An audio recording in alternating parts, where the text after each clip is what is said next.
Listo. Bueno, pues vamos a iniciar ya esta actividad, que es la reposición de la ausencia que un servidor tuvo el día sábado 3 de junio. Recuerdan ustedes que por ahí ya se había dado la reposición de la ausencia que tuve en el mes de mayo. Ahorita les comento qué día fue. No sé si alguien lo recuerde por ahí. Me parece que fue el sábado 21. Sábado 21 de mayo me ausenté. Esa reposición fue durante el mes de mayo, pero después tuve otra ausencia el día sábado 3 de junio y esta es esa reposición, la reposición de la clase del 3 de junio. Y bueno, pues vamos a tomar este horario de 8:34, 8:36, a 9:36, ¿vale? La sesión está siendo grabada, pues para que las compañeras que todavía no puedan integrarse, más adelantito puedan consultar eh, eh, esta sesión, ¿vale? Bueno, recuerdan ustedes, Lupita y también Liz, que el día sábado hablábamos sobre esta cuestión de las estrategias de enseñanza. Lupita, ¿me recuerdas, me puedes comentar quién desarrolla las estrategias de enseñanza, el profesor o el alumno? El docente profesor, a partir de las necesidades propias de los alumnos. Ujú, exacto. Siempre que hablemos de estrategias de enseñanza, vamos a referirnos a la cuestión, denme un segundito.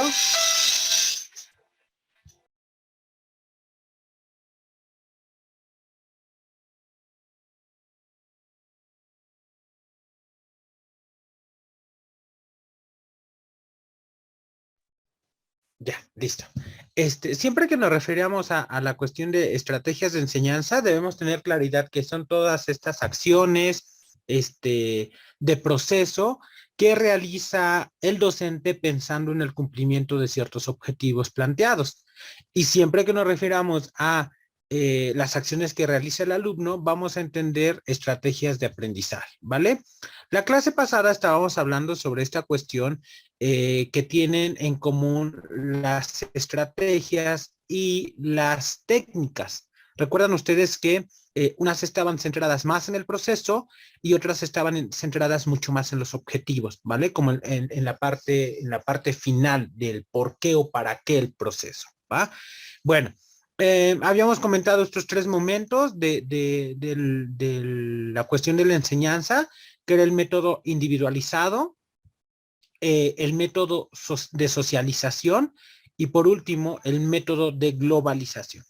Yo les compartía esta cuestión, recuerdan ustedes, con el manejo, por ejemplo, de las preguntas, que es una estrategia que muchos de nosotros, un recurso que muchos de nosotros dentro de un salón de clases implementamos. ¿Cuántos de nosotros no les decimos a nuestros alumnos, escribe, contesta, responde las siguientes preguntas? Se las dictamos, se las escribimos en el pizarrón y el alumno pues las hace de forma individual, formula una respuesta de forma individual dependiendo de la temática que se esté abordando.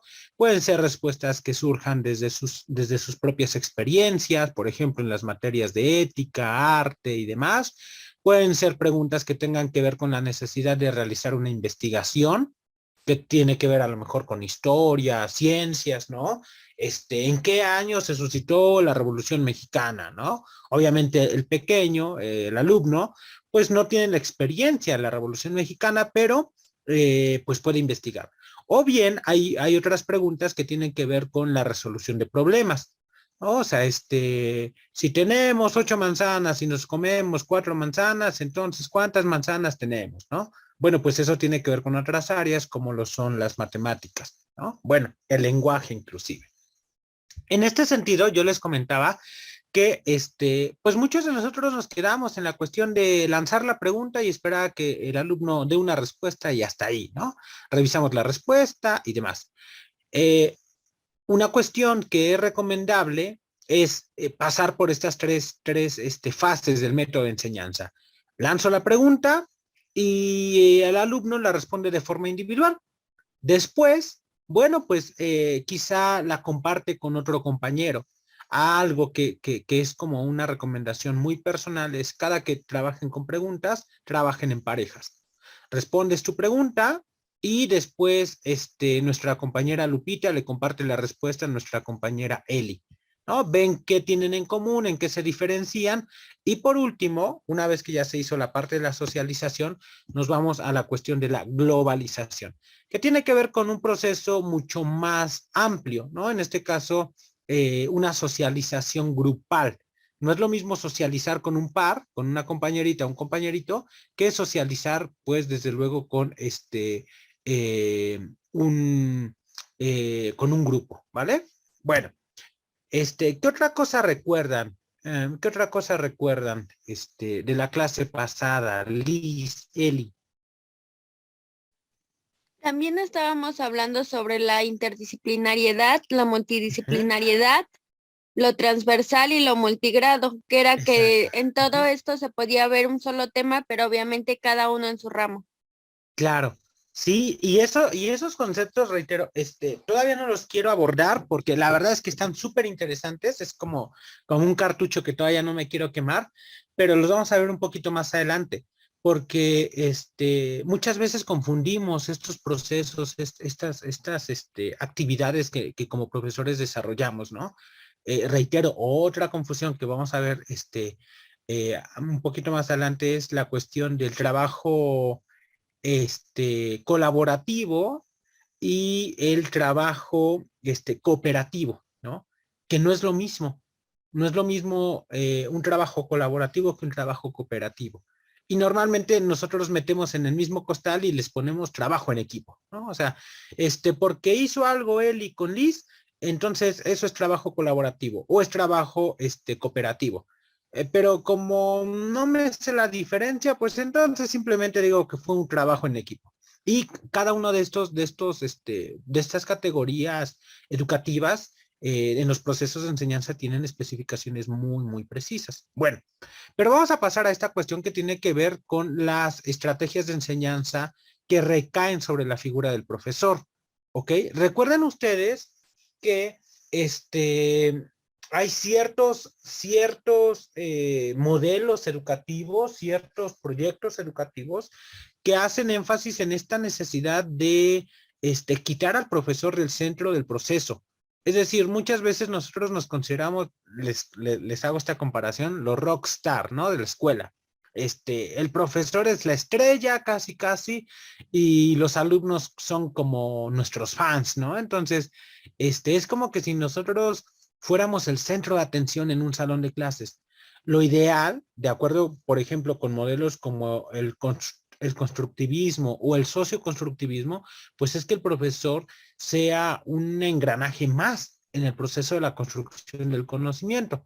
Pero esto no quita que haya ciertas estrategias que recaen sobre la persona del profesor. Y son estrategias muchas veces muy tradicionales, muy sabidas por cada uno de nosotros. Eli, ¿me apoyas por favor con la lectura de esta diapositiva? Claro, profe. El profesor. El profesor es el centro de aprendizaje, como experto y como informante de los receptores pasivos que son los estudiantes. Estrategias. Enseñanza tradicional, expositiva. Técnicas, cátedra, exposición. Ok, vean, estas son dos estrategias. Bueno, una estrategia y otra es la técnica. Recuerden que las estrategias tienen que ver como con el proceso y la técnica tiene que ver con las acciones en concretas fijadas en función de un objetivo. Ahorita vamos a ir retomando esta diferencia que nosotros hacíamos la clase pasada. Una estrategia clásica, históricamente, es la exposición de un tema, ¿no? Eh, si ustedes recuerdan, no sé si alguna de ustedes ha visto la oportunidad o ha visto en algún libro o en algún documental, los colegios católicos en muchas partes del mundo, inclusive en México, a mí se me ocurre, por ejemplo, hay un colegio muy famoso, no quiero mencionar el nombre, que está por Periférico, al lado de Periférico es un colegio privado, es un colegio católico, es un colegio muy, muy grande, de mucho, mucho prestigio que está a cargo de una orden religiosa, de carácter femenino, ¿no? Son madrecitas las que están a cargo de este colegio. Seguramente alguna de ustedes ya sabrá a cuál hago referencia.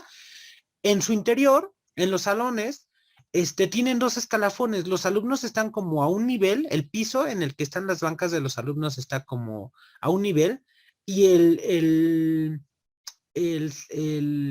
escritorio, la silla del profesor está un escalón arriba, ¿vale? Está un escalón arriba.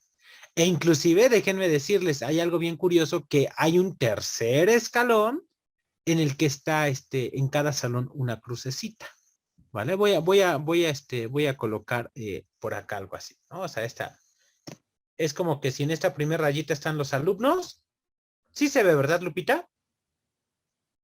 Sí, profesor. Ok. En este otro escalón está el maestro y hay un tercer escaloncito en el que hay una crucecita.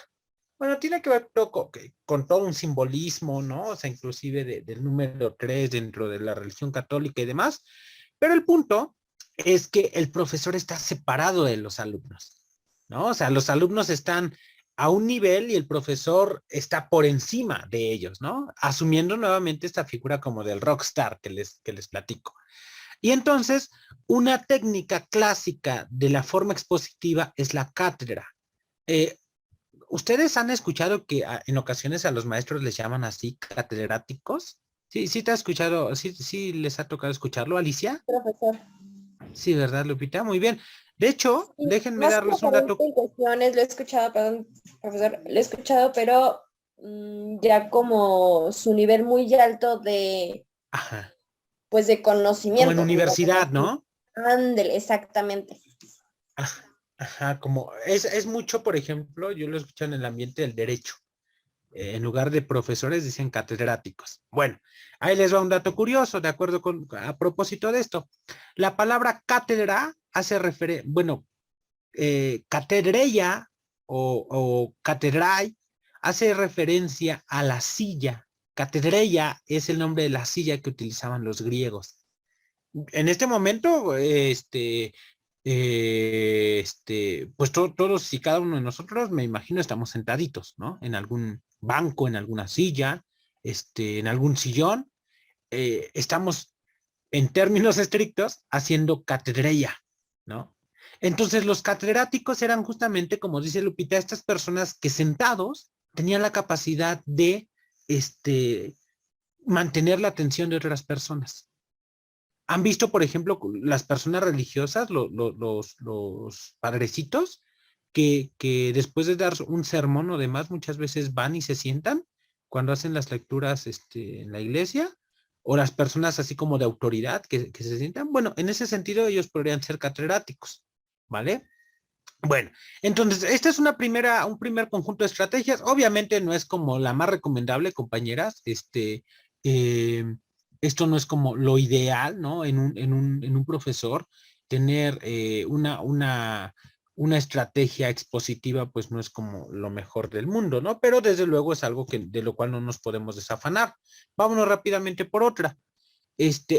Una que tiene que ver con aquello que se centra en los alumnos específicamente. Alicia Reynosa, Alicia, buenas noches. ¿Me apoyas con la lectura de esta diapositiva? Buenas noches, sí, profesor. Se basan en el enfoque cognitivo, buscan desarrollar el pensamiento crítico, el aprendizaje colaborativo o el autoaprendizaje. Juego de roles, trabajo de proyectos, resolución de problemas, método de situación. Ok, esta parte es importante. Las estrategias centradas en el alumno, obviamente no buscan como el reconocimiento de la figura del profesor, sino que lo que buscan, como bien lo comparte Alicia, es desarrollar el pensamiento crítico, el aprendizaje colaborativo o el autoaprendizaje. Es decir, como que le damos la vuelta a la tortilla y ya nos focalizamos en no lo que hace el profesor, sino lo que hace el alumno. Déjenme compartirles, por ejemplo, una experiencia del colegio en el que trabajo.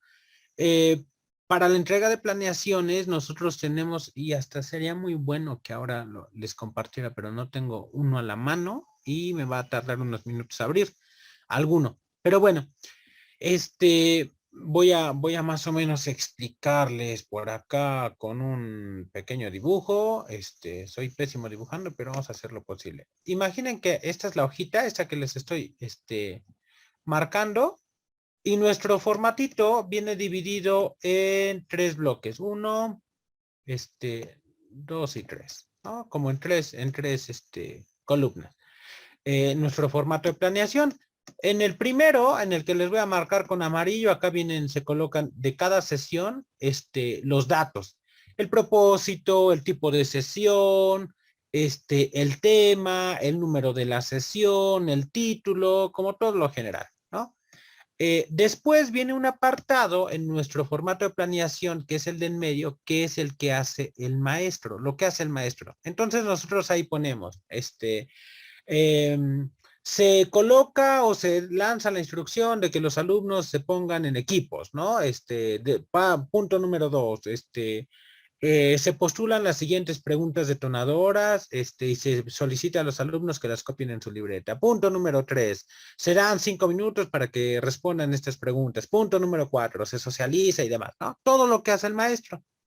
Y después hay un tercer apartado que acá les voy a rayar con color azulito, ¿con qué creen que se llena? Así, como intuitivamente, Como ¿con la qué creen? evaluación.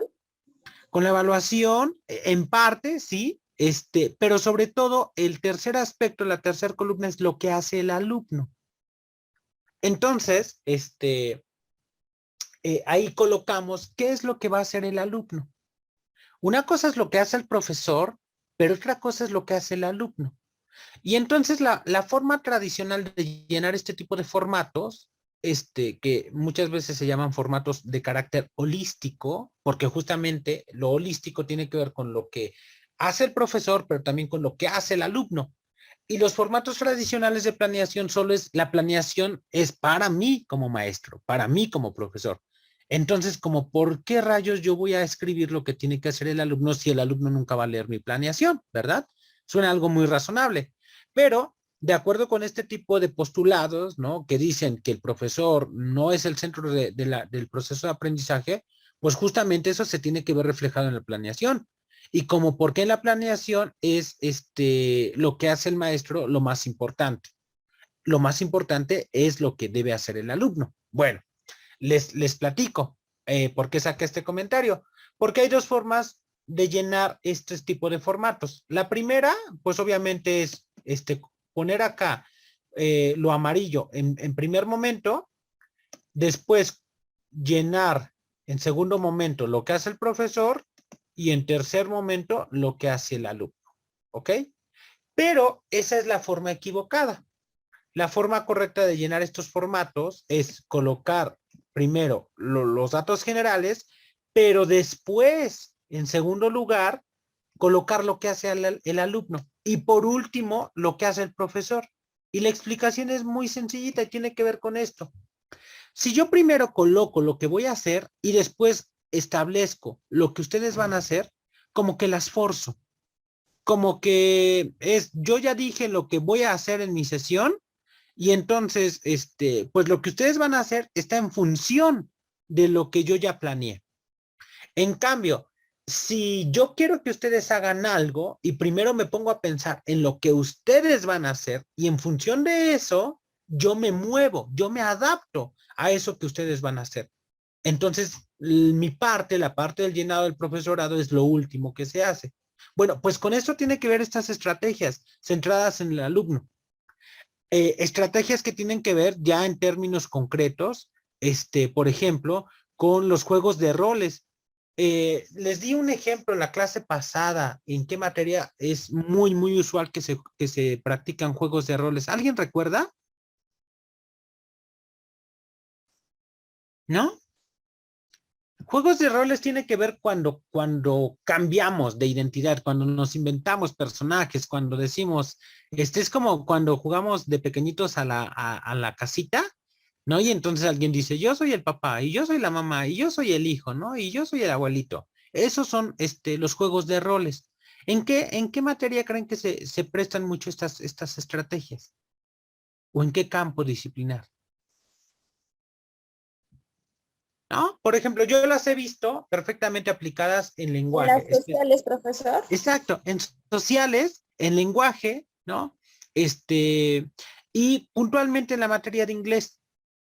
No sé, los que tomaron alguna vez algún curso de inglés o inclusive alguna materia curricular en la secundaria o demás, ¿a cuántas veces no nos enfrentamos a estas conversaciones que nos ponían a hacer los maestros, ¿no? De que decías, hello, how are you? ¿No? Y entonces otra persona te contestaba, I'm fine, thank you, ¿no? And you, ¿no? Entonces, este tipo de conversaciones en las que tú te metías como en un papel que era ideal, ¿no? Con el que tenías que cumplir, ¿no? Se denominan juego de roles. Son estrategias muy prácticas para hacer intercambio de información, para trabajar en vinas, ¿no? Otro tipo de estrategias centradas en el alumno son los trabajos por proyectos, ¿vale? La resolución de problemas y desde luego el método de situación. ¿Se acuerdan que los que tomen clase conmigo de calidad educativa, hablamos hace un par de semanas sobre algo que Laura Frade denomina situaciones didácticas? Que son como ciertas situaciones que tú le generas al chamaco, al niño, en la primaria, en la secundaria, ciertos escenarios de la vida real para que él lo resuelva, ¿no? Les voy a compartir uno que yo generé en un proyecto que realicé junto con el profesor de matemáticas, así, súper básico.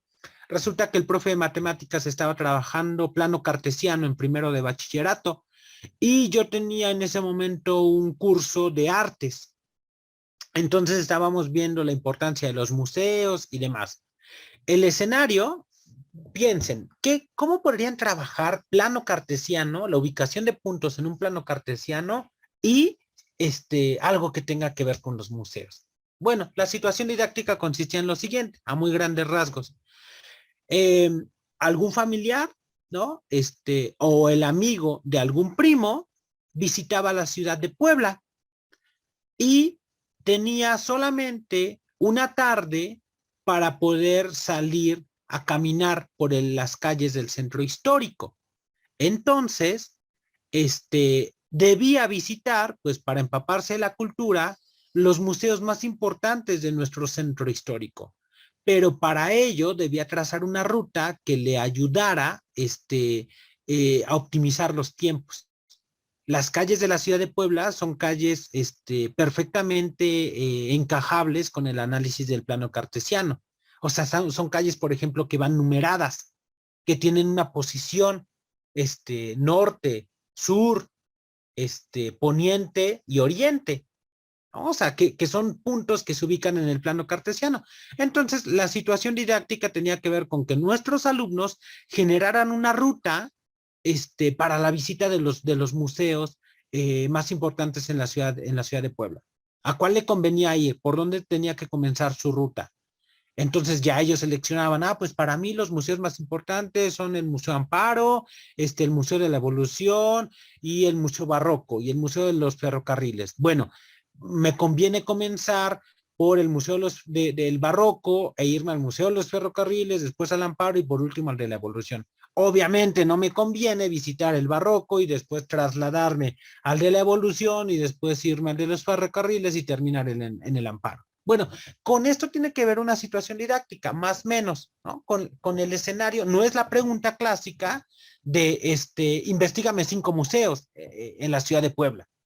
No, porque no solamente era la investigación de los 5 museos, eso lo tenían que empatar con el diseño de una ruta que les exigía la ubicación de puntos cardinales en un plano cartesiano.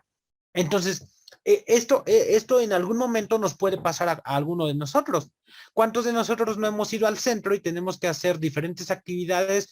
Ay, tengo que ir al SAT, pero también tengo que ir a comprar esto y también tengo que ir a pagar lo otro. ¿Por dónde me conviene empezar? Bueno, es una situación didáctica, es un escenario real, ¿no? Al cual todos en algún momento nos enfrentamos y que exige el dominio de ciertos conocimientos, ¿no? Aplicados a una situación, reitero, real. Bueno, pues más o menos con eso tienen que ver las situaciones didácticas, ¿vale? Ahorita vamos a ver algunas definiciones. Ciertamente no vamos a ver como casos, pero vamos a ver algunas definiciones de estos. Bueno, hay otro tipo de estrategias que no son centradas ni en el alumno ni en el profesor, sino que son centradas en el desempeño.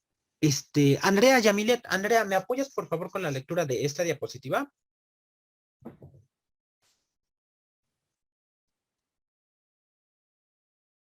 Andy. Creo que no nos escucha. Edith Morales, por favor, te escuchamos. Sí, el desempeño. Buscan el aprendizaje significativo, vinculan los conocimientos con la práctica, desarrollan las competencias educativas. Ok. Estas son como las más empleadas o como, sí, como las ideales, porque no están centradas ni en el alumno ni en el profesor, tampoco en contenidos, sino en desempeños, en las habilidades que se generan. A ver, voy a poner este ejemplo. Edith Morales. Edith, ¿qué crees que sea más importante para una clase de sumas y restas? Que tengas buenos ejercicios y que los escribas muy bonito y que te pongan mucha atención los alumnos cuando das la explicación ante el pizarrón. Primer caso. Segundo caso, que tus alumnos copien las reglas de las sumas, las reglas de las restas, los ejemplos que tú escribiste.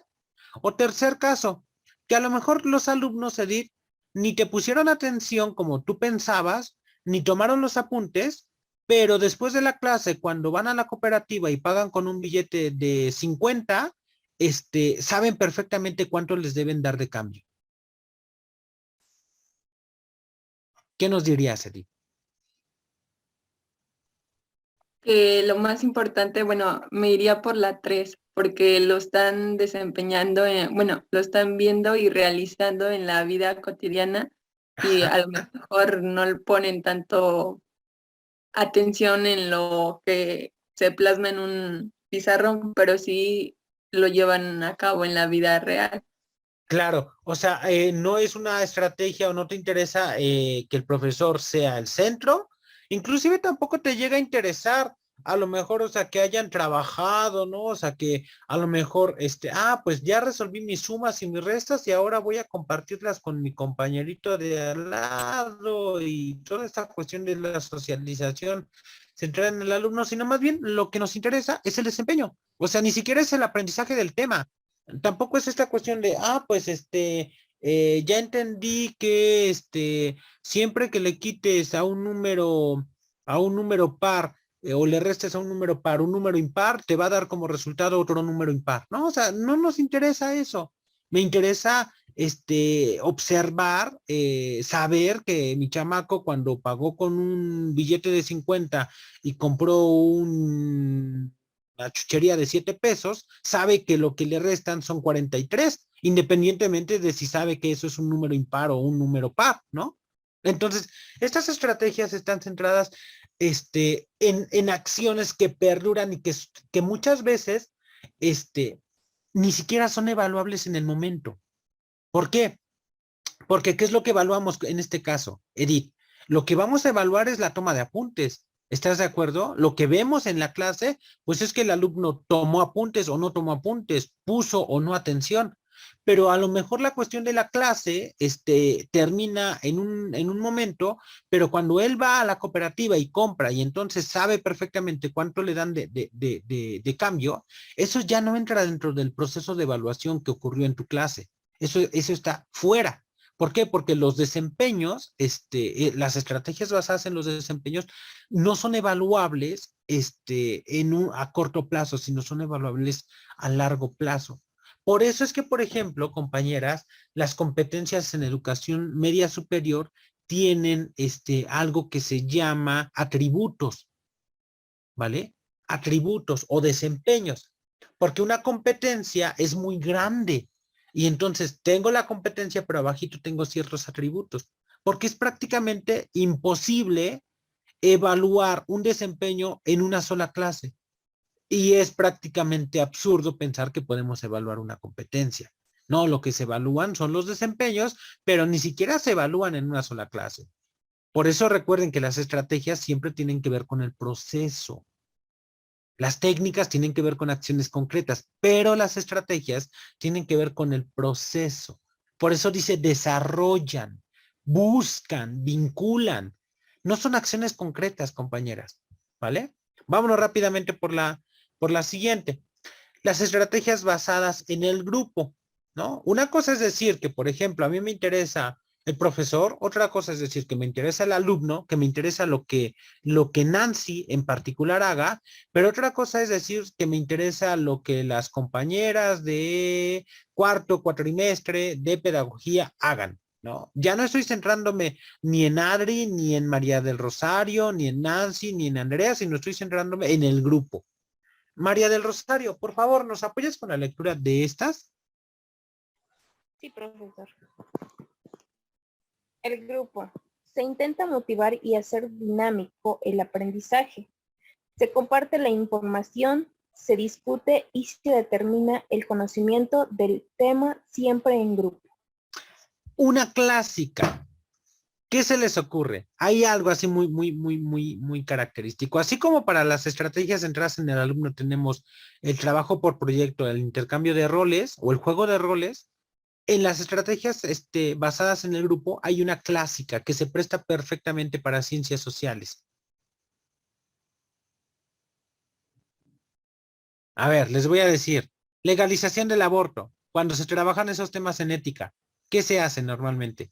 Debates. Debates, perfecto, ¿no?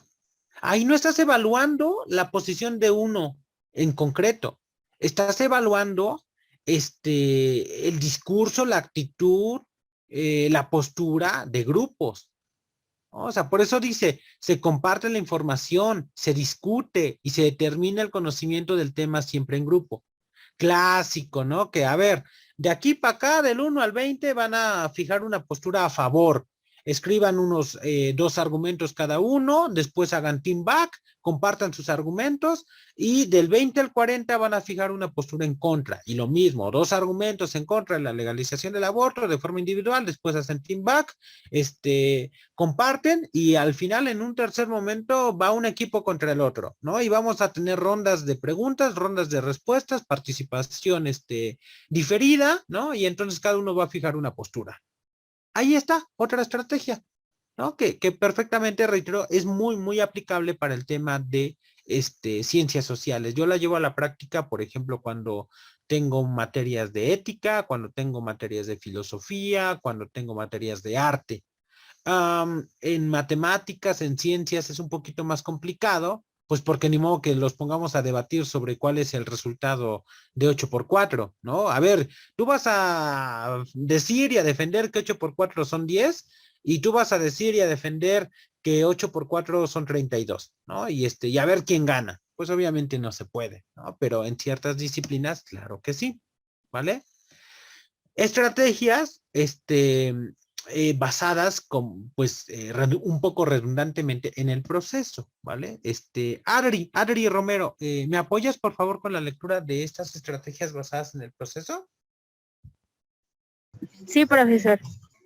El proceso. Se favorece la creación de grupos organizados, se proporciona la explicación, evaluación y corrección en el proceso de aprendizaje. Adri, una clásica.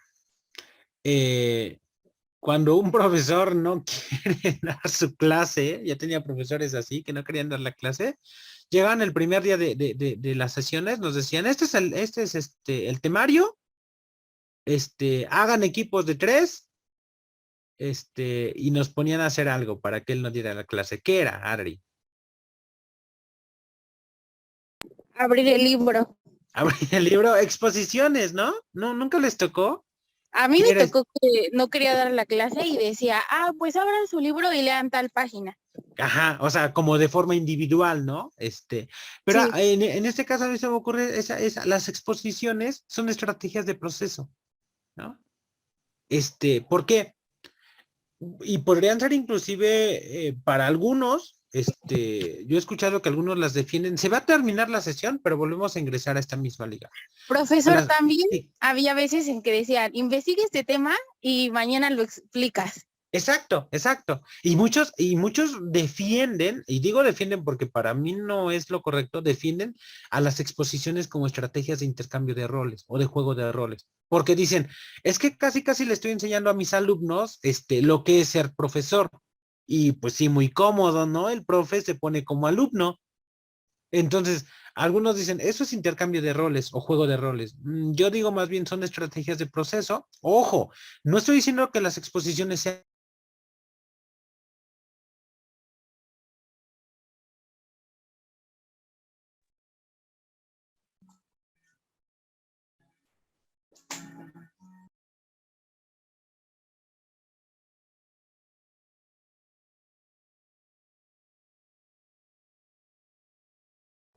Ok, retomamos. Decía, ojo, no estoy diciendo acá que las exposiciones sean malas. Todas las estrategias son buenas, ¿vale? Obviamente dependen de el momento en el que se usen, ¿ok? De la matrícula, del grado en el que se empleen. Voy a poner un ejemplo. O sea, ustedes imagínense que ahorita en universidad, en licenciatura, yo les pongo a hacer juego de roles. Pues como que no, ¿verdad? O piensen ustedes que en kinder los pongo a hacer una estrategia de proceso como es una exposición. Pues como que tampoco. O piensen ustedes que en primaria pongo a hacer un debate. Híjole, pues mucho menos, ¿no? O sea, porque los niños están, pues a todo lo que da, con la energía, ¿no? Todavía están formando estas cuestiones de la disciplina. Los debates exigen cierto respeto, cierto orden, ¿no? Y entonces, pues los pequeñitos no tienen muchas veces todavía desarrolladas esas habilidades o esas capacidades, ¿no?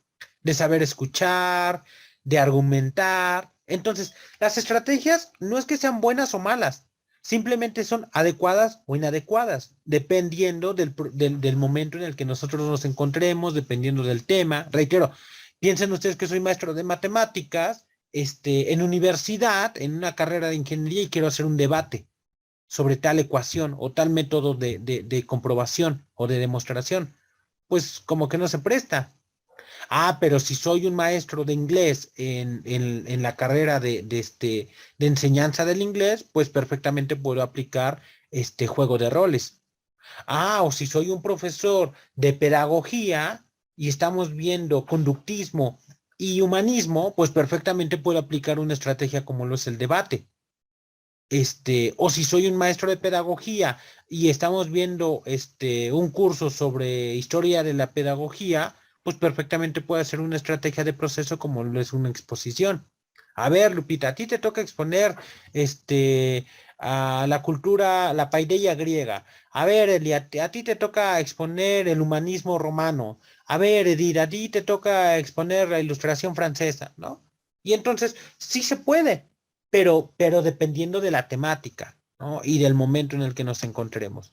Bueno, el objeto de conocimiento. Estas, vamos a entenderlas como las estrategias parecidas a estas que son las del desempeño, que yo les decía, están centradas en las competencias, en las habilidades, ¿no? Y las otras que tienen que ver con el proceso de conocimiento, con el objeto de conocimiento, se parecen mucho a la cuestión clásica del dominio del tema. ¿Ok? Vamos a ver, de hecho, en qué consisten. Nancy Serrano, ¿nos apoyas, estimada Nancy, con esta diapositiva? Sí, profesor. Se establecen relaciones de causa-efecto en el aprendizaje, de modo que se compone,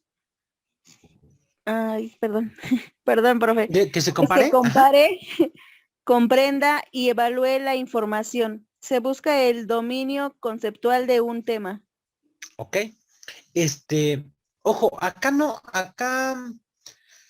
no nos interesa y por eso digo que estas no son como tan buenas, aunque reitero, también son válidas. La memorización, por ejemplo, no es del todo mala, compañeras. Muchos tachamos, aborrecemos la memorización. ¿Cómo es posible que un profesor me pida que memorice algo? Es que depende de lo que pedimos que memoricen.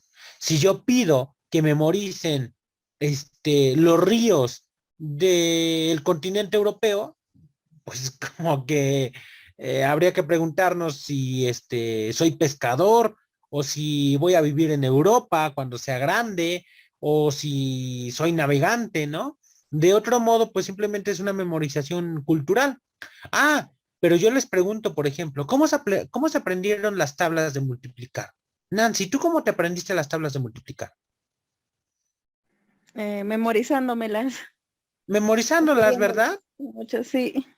Y ya después se da como el proceso de primero me lo memorizo, me lo aprendo y ya después le doy el significado y entiendes por qué 7 por 3 son 21, ¿no? Ya le vas dando la objetivación, ya le vas dando el sentido, ¿no? Pero en un primer momento simplemente se memoriza. Ahora, ¿por qué comento esto? Porque hay estrategias que lo que buscan no es que el alumno desarrolle habilidades, hay estrategias que lo que buscan no es que el alumno desarrolle pues nuevos conocimientos, sino lo que busca es simplemente que aprenda los conocimientos establecidos por un programa. No son como el hit de muchos profesores, pero reitero, voy a poner otro ejemplo de estas estrategias basadas en el objeto de conocimiento. Gramática, acentuación. Le quiero preguntar por acá a María del Rosario. María del Rosario, ¿nos escuchas? Sí, profe. María del Rosario, ¿usted cree que las reglas de acentuación se pueden aprender a través de un debate, María del Rosario?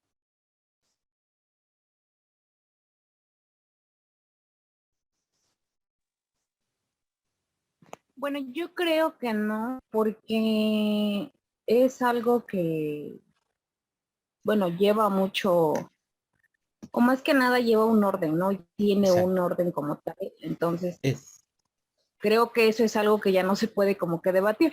Yo creo que aquí ya sería como cuando quieren cambiar, o como en eso de que quieren poner lo del lenguaje inclusivo y todo eso. Entonces, pues ajá, yo creo que ajá, ahí ya está muy complicado y pues no creo, o sea, creo que en un exacto. debate no.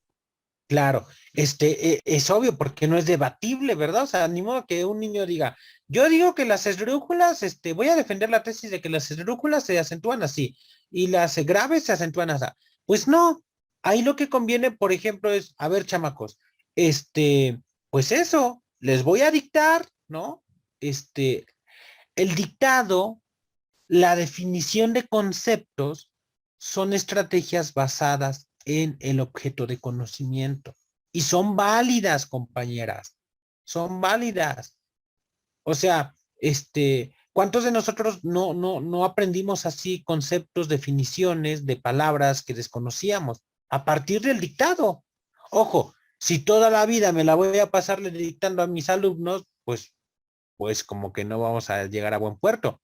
Pero no, satanicemos, por ejemplo, el dictado, que es una estrategia de objetos de conocimiento. La definición, no la satanicemos. No es que un maestro por dictar un concepto o la definición de alguna palabra sea un mal maestro. Claro que no. Voy a poner otro ejemplo. ¿Cómo creen ustedes que aprenden los abogados, eh, pues los artículos? ¿Creen que se ponen a debatirlos? ¿Creen que es simplemente por una exposición? ¿Creen que hacen intercambio de roles? Ay, ahora yo voy a ser el delincuente y tú el defensor. ¿Cómo creen que se los aprenden? ¿Quién me dice? Memorizando, ¿no? Memorizando y a partir de la definición de conceptos. No hay otra, compañeras. Entonces, reitero, esto depende mucho pues de saber en qué momento yo le pido a mis alumnos que hagamos una exposición, de saber en qué momento se presta la clase para que hagamos un juego de roles o para que hagamos un dictado o para que hagamos un debate. Tiene mucho que ver con los momentos. Ahora, Esa es la chamba del profesor, porque ahorita estamos viendo estrategias de enseñanza. Eso lo decide el profesor, ¿vale? ¿Qué son las estrategias de aprendizaje colaborativo? Y por eso les decía que íbamos a ver definiciones sobre estas cuestiones. Adri Romero, ¿me apoyas con la definición de cuáles son estas estrategias del trabajo colaborativo? Sí, profesor. Son acciones o procedimientos mediante los que se favorece la interacción de un grupo en favor del aprendizaje, de modo que la participación activa sea la clave para lograrlo de manera eficaz. Ok, perfecto. Adri, ¿cuál crees que sea? Y es bien importante que tomen nota o que pongan atención, que hagan algo para tener bien clara esta diferencia. Adri, ¿cuál será la diferencia entre un trabajo colaborativo y un trabajo cooperativo? Son diferentes y eso ya nos debe quedar claro. Pero ¿cuál crees que sea la diferencia? Voy a poner este ejemplo, Adri. Piensa, Adri, que vas a hacer una fiesta, ¿no? ¿Cuándo es tu cumpleaños, Adri? El 15 de mayo. 15 de mayo. Es el día de San Isidro Labrador, Adri. ¿Sí sabías eso? No, profesor. ¿No? San Isidro Labrador es el patrono de los agricultores, de los campesinos. Bueno, pero eso es otro tema. Adri, tú vas a hacer una fiesta. ¿Será lo mismo hacer una fiesta en la que tus invitados colaboren con la fiesta? ¿A hacer una fiesta en la que tus invitados cooperen con la fiesta? No, profesor. ¿Cuál será la diferencia, Adri? Tal vez el colaborar pueden dar una opinión y el cooperar, pues, es que me cooperen en algo. A lo mejor me digan, yo te pongo el pastel o algo así, ¿no?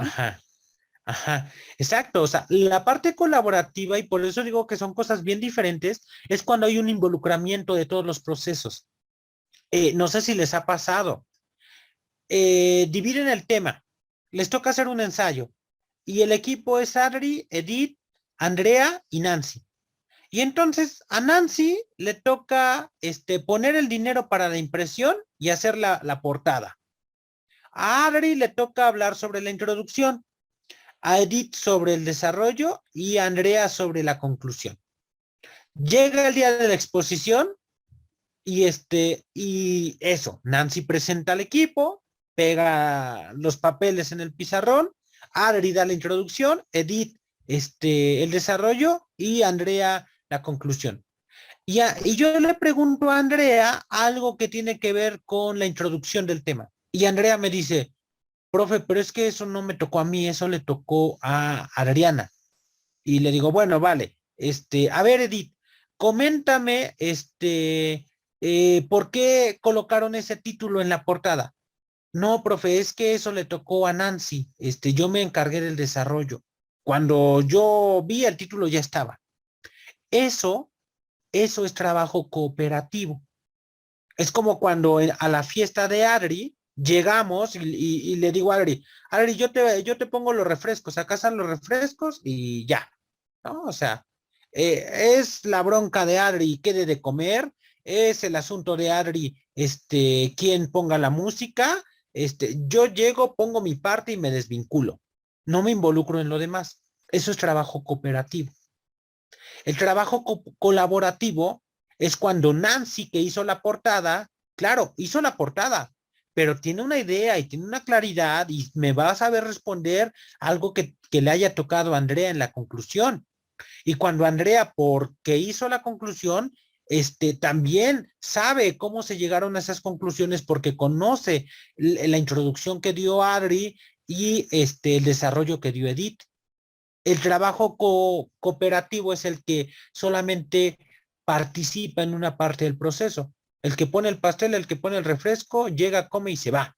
El trabajo colaborativo es el que está en toda la organización, como decía Adri, el que da la opinión, el que se involucra, el que dice, bueno, pues a mí me tocó el pastel, pero si veo que los refrescos ya se acabaron, pues entonces me lanzo a la tienda o al Oxxo por más refrescos, ¿no?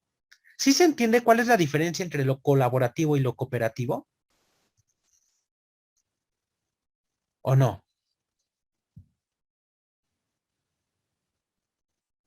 María del Rosario, ¿sí se entendió? Podemos profesor que la cooperación es de manera individualizada y la Ujú. colaboración es de manera grupal. Sí, los dos son trabajo en equipo. La diferencia es que la cooperativa solo se involucra en una parte del proceso, en una partecita. Dice, a mí me tocó esto y ahí háganle como quieran. Profesor, ¿puedo hablar? Sí, sí, claro. Bueno, creo que en algún momento lo hemos aplicado y más ahorita en tiempos de pandemia, cuando nos ha tocado como que realizar alguna exposición Ajá. entre mis compañeras. Digamos que no tenemos como que la fortuna de tal vez de hacer un trabajo presencial o en equipo tal cual, y Ujú. nos repartimos en ocasiones algún tema.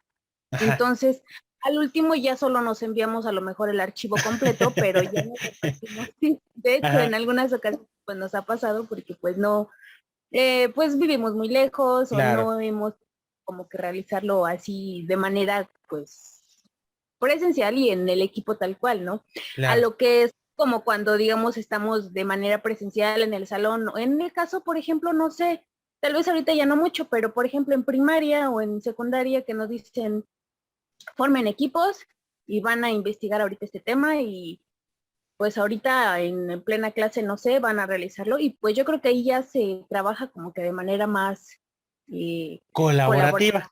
Exacto. Sí, Exacto. porque todos están en el momento investigando, ¿no? Ajá, y ahora pues Ajá. yo siento que ya ahorita pues ya es como que más cooperativa porque pues Sí. ya no estamos haciéndolo tan de cerca, ¿no? Sí, ya nada más es un proceso de ensamblaje, ¿no? Lo cooperativo es eso, ensamblaje. O sea, cada una hace su parte y le mandan a alguien el archivo y inclusive hasta está nunca falta esa compañera en el equipo, ¿no? Compañero, que es la que ustedes me mandan las partes, yo las integro y esa es mi chamba.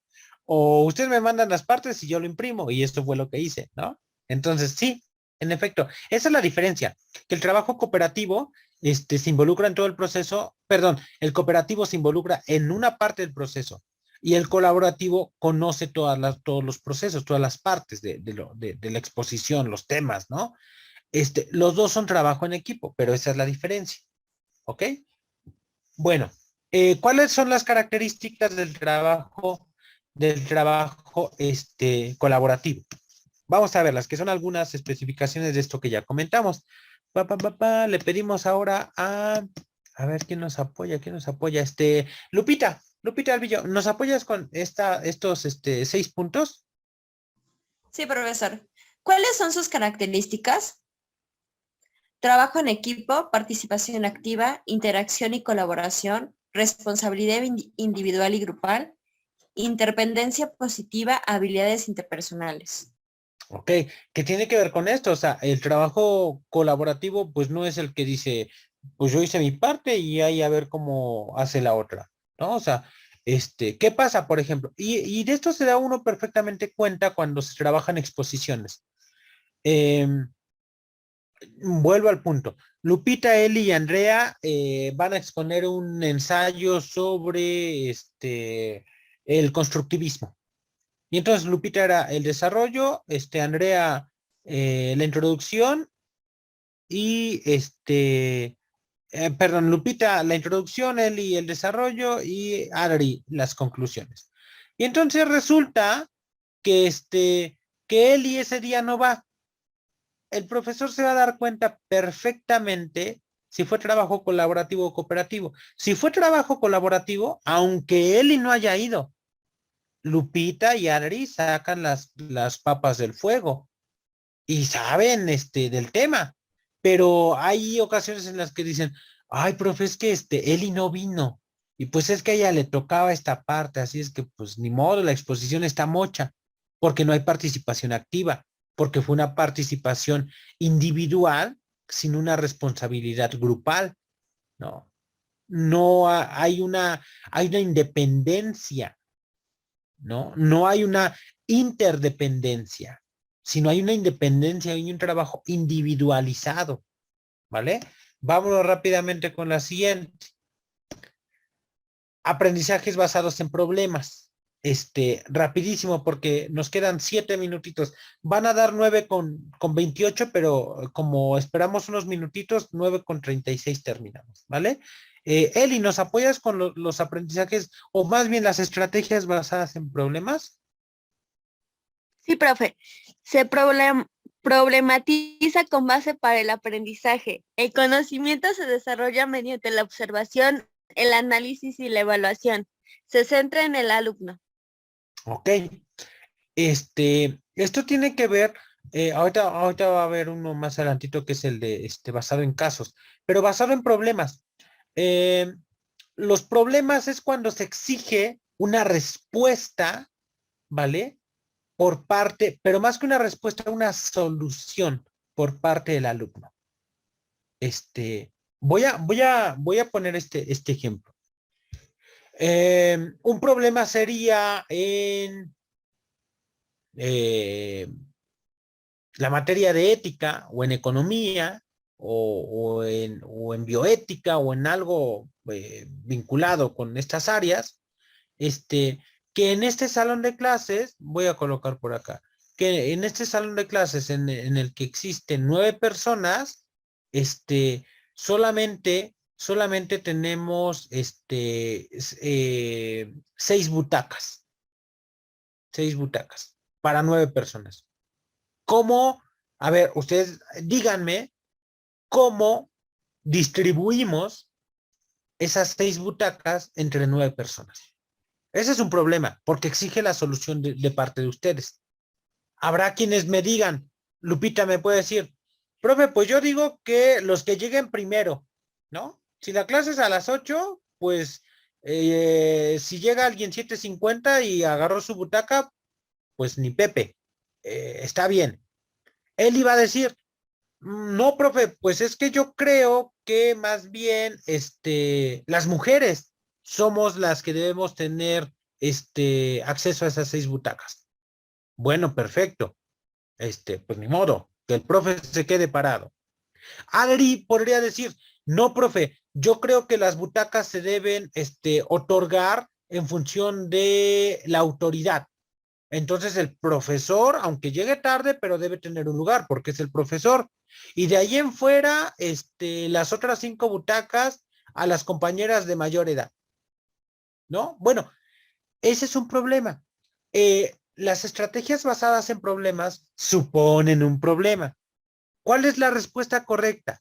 La que dio Lupita, de las butacas se otorgan a quien llegue primero. La que dio Eli, que es pues que es butaca solo para las compañeras, o la que dio Adri, que es por autoridad. Híjole, pues no hay una solución correcta, ¿no? En este tipo de problemas. Obviamente, si mi problema es de matemáticas, pues claro que hay una solución correcta, ¿no? Ahí sí hay una solución. Entonces, los problemas inclusive también dependen. Una característica que no se menciona acá del problema es que exige solución, ¿vale? Exige una solución. A diferencia, por ejemplo, de una pregunta que exige una respuesta, que no es lo mismo que una solución. La diferencia entre una pregunta y una solución, yo se las pongo con este ejemplo. Cuando ustedes le dicen a su esposo, oye, esposo, oye, amor, oye, como quieran, eh, te fuiste ¿cuándo fue Día del Padre? El domingo. Te fuiste el domingo a festejar el Día del Padre y te gastaste lo de la renta que se tenía que pagar el lunes. ¿Cómo le hacemos? No es lo mismo que el esposo dé una solución a ese problema que dé una respuesta. La respuesta sería, pues sí, fíjate que me gasté 200 pesos en comida, 500 en bebida y 200 del taxi. Eso es una respuesta. ¿Te lo gastaste? Sí, sí me lo gasté y te desglosa en qué se lo gastó. ¿Pero está solucionando algo? No. ¿vale? Entonces, los problemas exigen no respuestas, sino soluciones. ¿Va? Obviamente ya ahí el esposo puede decir, pues pedimos prestado. Pues que nos corra el casero de la casa, ¿no? Bueno, estudio de caso, que es otra estrategia. Por favor, Edith Morales, ¿nos apoyas con este tema? Conlleva a que los estudiantes analicen casos tomados de la realidad, de modo que se desarrolle una metodología y se cumpla el aprendizaje. Se favorece el pensamiento crítico al tratar de comprender los temas. Los temas que tenemos, ¿verdad? Para esto, mi recomendación es noticias. Y hay de todo. A ver, yo les puedo hablar en este momento sobre 2 noticias tremendas que ocurrieron hace unos días. Una que tiene que ver con el tema del linchamiento de este chico en Chignahuapan. ¿Alguna de ustedes lo escuchó? ¿Nadie escuchó esa noticia? Yo sí, profesor. El muy bien. abogado, ¿no, profe? Ajá, exacto. Obviamente esto depende, bueno, esa noticia, híjole, da para muchísimas cosas. Dependiendo de la materia que nosotros estemos dando. Cuestiones éticas, por ejemplo. ¿Qué onda con el tomar la justicia por propia cuenta? Cuestiones, yo me atrevería a decir inclusive, del lenguaje, ¿no? Vamos a analizar la noticia. ¿Cómo es que fluyó la información? ¿Por qué unos medios de comunicación decían una cosa y otros medios de comunicación decían otra? ¿No? Los estudios de caso tienen que ver con estos escenarios ya dados. Ojo, la mayoría de los casos nosotros no los construimos. Lo interesante de los casos es saber buscarlos. Es muy complicado construir un propio caso. Lo ideal es valernos de los que ya existen. Yo escuché una noticia la semana pasada que me aterrorizó, que fue una noticia que tenía que ver con la inteligencia artificial. Se las cuento rapidísimo y ya con esto vamos terminando. Para que vean, o sea, qué interesante es todo esto de los estudios de caso. Resulta que la semana pasada el Washington Post, que es uno de los periódicos más importantes de Estados Unidos, publicó una nota que al principio parecía desapercibida, que fue el despido de un ingeniero de las oficinas centrales de Google, ¿no? Entonces, pues, mucha gente dijo, ¿y qué de novedoso tiene que despidieran a un ingeniero de Google en Estados Unidos? ¿Y por qué el Washington Post debería estar interesado? Bueno, era por qué lo despidieron.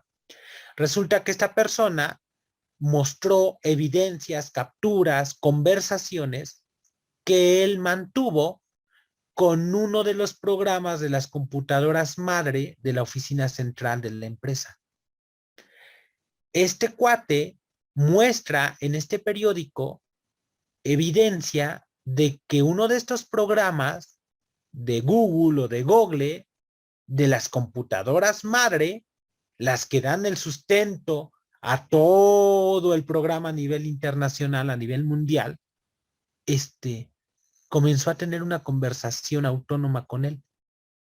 Cobró vida el programa y mantuvo una relación conceptual, una conversación. No había nadie del otro lado del programa. Era un programa autónomo. Entonces, esta noticia le dio la vuelta al mundo, porque pues se hablaba sobre temas que tenían que ver con la bioética, con la inteligencia artificial, con cuestiones inclusive del gobierno, ¿no?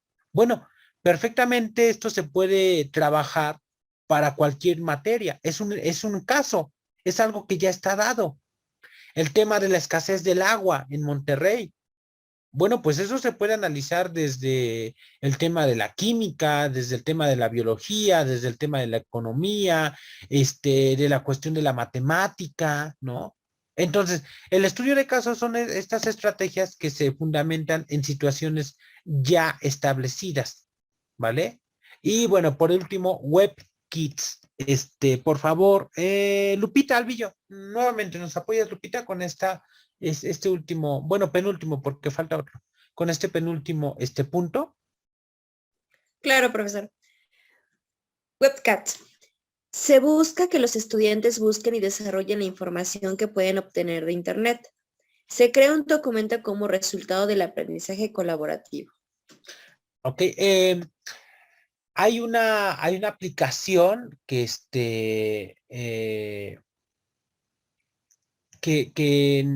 pues yo la conozco como wikis, ¿no? Que son como espacios que tú estableces como foros, ¿no?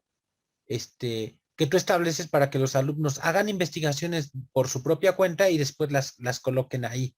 Como una pequeña Wikipedia, ¿no?